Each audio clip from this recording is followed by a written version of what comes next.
Chevy's given us some absolute legends in the muscle car world. Camaro, Chevelle, you name it. These cars are practically stamped into the DNA of American car culture. But hey, let's be honest, not every Chevy muscle car has been a masterpiece. Some models didn't quite live up to the muscle car image we've come to love.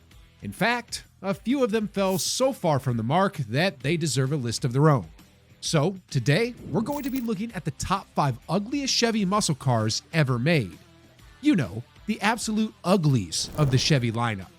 Now, before you start throwing your wrenches at me, keep in mind this isn't about performance. It's purely about design choices that, well, let's just say they made some people scratch their heads. Some might call them misunderstood, others might call them missteps. Either way, they're unforgettable and you're not going to want to miss this list. Let's get rolling. Let's start with the Camaro Berlinetta from 1980. Now, the Camaro name usually makes us think of sleek lines, aggressive fronts, and a bit of that 70s muscle attitude. But the Berlinetta, it's like they took all that attitude and threw it in the trunk. In the late 70s, Chevy was doing pretty well, with the Camaro being one of the biggest reasons why. The car had become a true icon. It was fast, aggressive, and just plain cool. It was the kind of car you'd see on posters, in movies, and at car meets everywhere. But Chevy wanted to attract a broader market, so they decided to introduce a luxury version, the Berlinetta.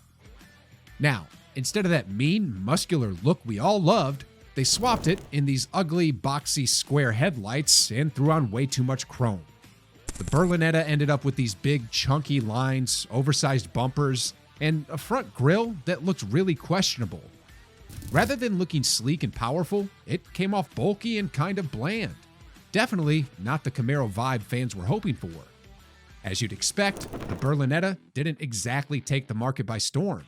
In fact, it turned out to be one of the lowest selling models in Chevy's history. People weren't sure what to make of this attempt at a luxury Camaro, especially when the market was still recovering from the oil crisis and leaning toward fuel efficiency. It was the wrong look at the wrongest time, and nobody was willing to take a chance on this absolute eyesore. The Berlinetta ended up more of a niche buy, appealing to people who wanted a Camaro but didn't want it to look like a Camaro. Confusing, right? Next up, we have the 1974 Chevelle Malibu Classic. Now, this one hurts a little because the Chevelle name is pure muscle car royalty, but the 74 Malibu Classic, let's just say it didn't quite carry the torch. The 74 Malibu Classic came out just after the golden age of muscle cars and during a time when emission standards were hitting hard. Chevy was trying to adapt, but what they came up with wasn't exactly a sight for sore eyes. The 74 Malibu had this odd square, bland front end with a large rectangular grille. Instead of the sleek lines we were used to, it came with this ugly, boxy shape and had almost sedan-like proportions.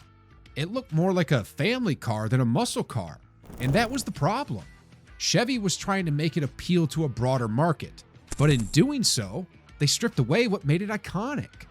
Instead of looking bold and powerful, it looked like it was trying to fit in, and that just didn't sit right with fans.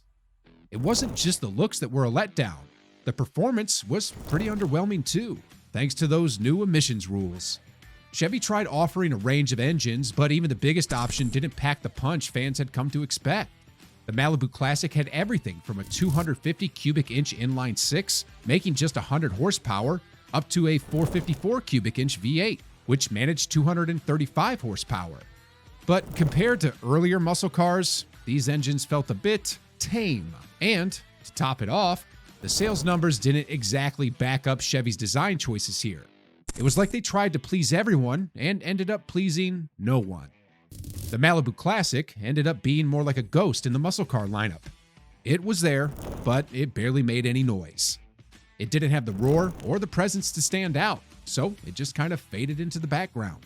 All right, moving on to something a little newer, the 1995 Monte Carlo.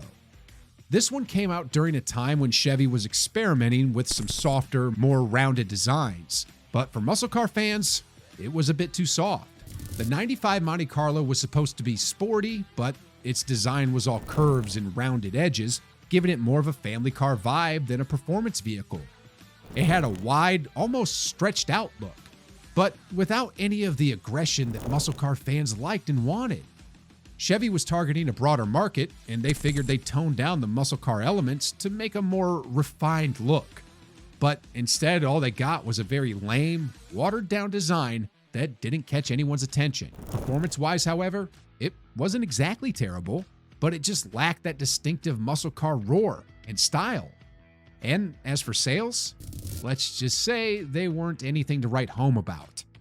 The Malibu Classic simply didn't have the spark to make a real impact. It was pretty obvious that the Monte Carlo was struggling to find its identity, as it didn't have the sporty edge or both designs that fans love. The El Camino.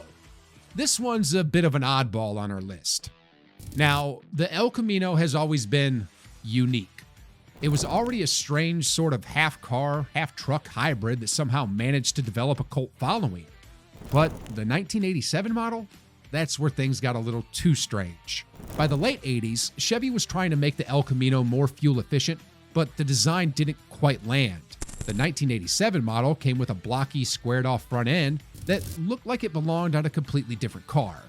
And then there were the proportions.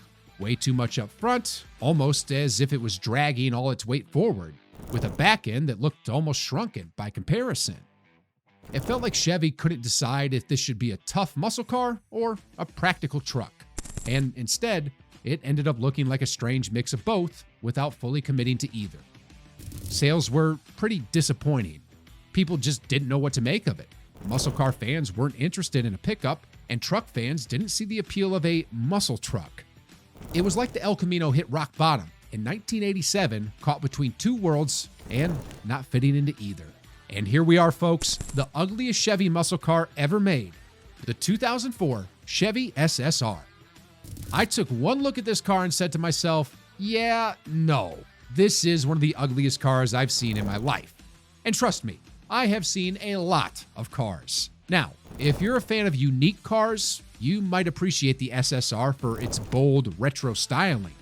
But as far as muscle cars go, this one missed the mark, and in a big way. The SSR was Chevy's attempt to bring back a retro design while blending in some muscle car DNA. But what we ended up with was this odd, bulky, cartoonish pickup roadster hybrid that just didn't fit anywhere. It was round in all the wrong places, like a bubble on wheels, with a style that felt totally out of sync with anything else on the road. It had these big rounded fenders that looked like something straight out of a 50s comic book, and a front end that seemed to smile at you awkwardly. The SSR looked like a car that couldn't decide if it wanted to be a hot rod or a luxury roadster, and the result was confusing, to say the least. What made it even worse is that this ugly blob of a car wasn't even cheap. Chevy priced the SSR higher than most people were willing to pay for a car that didn't seem to know what it was. It was also pretty heavy, meaning performance wasn't exactly thrilling, even though it packed a decent engine. In sales, Chevy sold just over 24,000 units over 4 years, which was way below their expectations. The SSR was an expensive gamble that just didn't pay off. And today, it's mostly remembered as a weird little experiment that didn't quite work. So, there you have it. The top 5 ugliest Chevy muscle cars ever made. These cars were all part of Chevy's attempts to try something new, but in the end, they just didn't live up to the brand's iconic muscle car image. Let me know in the comments if you agree with this list, or if there's another Chevy muscle car you think deserved a spot here. And if you're a fan of quirky, unusual cars, maybe one of these is right up your alley. Thanks for watching, and don't forget to like, subscribe, and stick around for more automotive nostalgia and reviews. See you in the next video.